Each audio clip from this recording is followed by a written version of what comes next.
മുഖ്യമന്ത്രിക്കെതിരെയുള്ള Sean ജോർജിന്റെ ആരോപണം പൊളിക്കുന്ന വസ്തുതകൾ പുറത്തു വന്നതോടെ വ്യക്തമായത് ഇതിന് പിന്നിൽ നടന്ന ഗൂഢാലോചനയാണ്.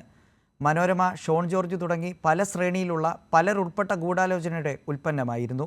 ഏറ്റുപിടിച്ച കേരളത്തിലെ പ്രതിപക്ഷവും വസ്തുതകൾ പുറത്തു വന്നതോടെ വെട്ടിലായി. ആരോപണം പുറത്തുവന്ന രീതി തന്നെ ഗൂഢാലോചന വ്യക്തമാക്കുന്നതായിരുന്നു.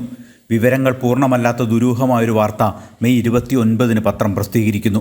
മണിക്കൂറുകൾക്കകം ഷോൺ ജോർജ് അത് ഏറ്റുപിടിച്ച് വാർത്താസമ്മേളനം നടത്തുന്നു.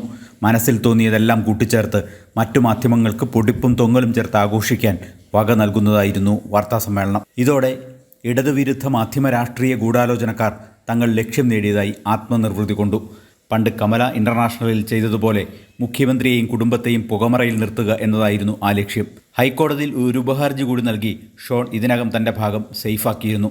മാനനഷ്ടക്കേസ് പോലുള്ള നിയമ നടപടികളിൽ നിന്ന് ഉപഹർജി സാങ്കേതികമായി സംരക്ഷണം നൽകും എന്നതാണ് കാരണം.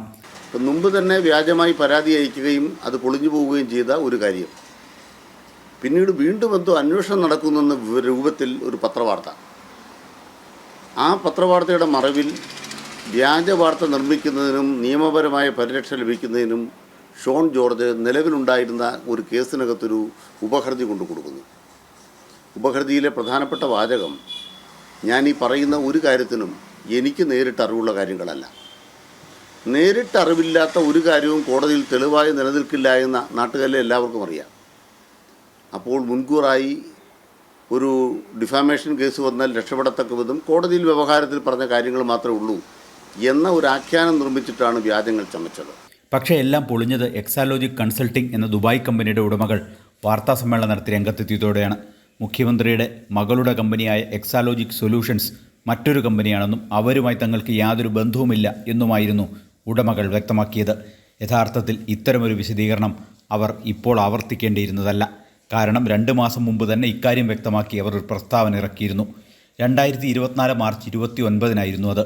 അതായത് മനോരമ വാർത്തയാക്കുന്നതിനും ഷോൺ അത് ഏറ്റുപിടിക്കുന്നതിനും 2 മാസം മുൻപ്.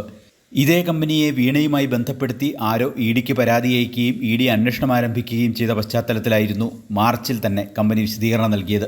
തുടർ നടപടികൾക്ക് സാധ്യതയില്ലെന്ന് അന്വേഷണത്തിൽ വ്യക്തമായ ഇഡി നടപടികൾ അന്ന് അവസാനിപ്പിച്ചു. അക്കാര്യം പരാതിക്കാരനായ ഷോണിനെ അന്വേഷണ സംഘം അറിയിക്കുകയും ചെയ്തതാണ്. അപ്പോൾ ചില ചോദ്യങ്ങൾക്ക് മനോരമയും ഷോണും ഉത്തരം നൽകേണ്ടി വരും. 1. ഇഡി അന്വേഷിച്ച് വസ്തുതാവിരുദ്ധമെന്ന് കണ്ടെത്തിയ കാര്യം 2 മാസങ്ങൾക്ക് ശേഷം വീണ്ടും ഉയർത്തിയതെന്തിന്? 2. വീണ വിജയൻ ഇല്ലാത്തൊരു അക്കൗണ്ടിനെക്കുറിച്ച് യാതൊരു രേഖയുടെയും പിൻബലമില്ലാതെ ആരോപണം ഉന്നയിച്ചത് എന്തിനാണ്? 3. എക്സാലോജിക് കൺസൾട്ടിംഗ് എന്ന വിദേശ സ്ഥാപനവും വീണയുടെ എക്സാലോജിക് സൊല്യൂഷൻസും 2 കമ്പനികളാണെന്ന വസ്തുത അറിഞ്ഞിട്ടും എന്തിനാണ് നുണ പറഞ്ഞത്? ലക്ഷ്യം വെറുതെ ആരോപണം ഉന്നയിച്ച് പുകമറ സൃഷ്ടിക്കുക മാത്രമായിരുന്നു. മുൻപ് ആഘോഷിച്ച ഇല്ലാത്ത കമല ഇൻ്റർനാഷണൽ പോലുള്ള മറ്റൊന്ന്. ഒരിക്കൽ സത്യം പുറത്തു വരില്ലേ എന്ന ചോദ്യത്തിന് അത് അപ്പോഴല്ലേ എന്നാണ് ഇക്കൂട്ടരുടെ മറുപടി.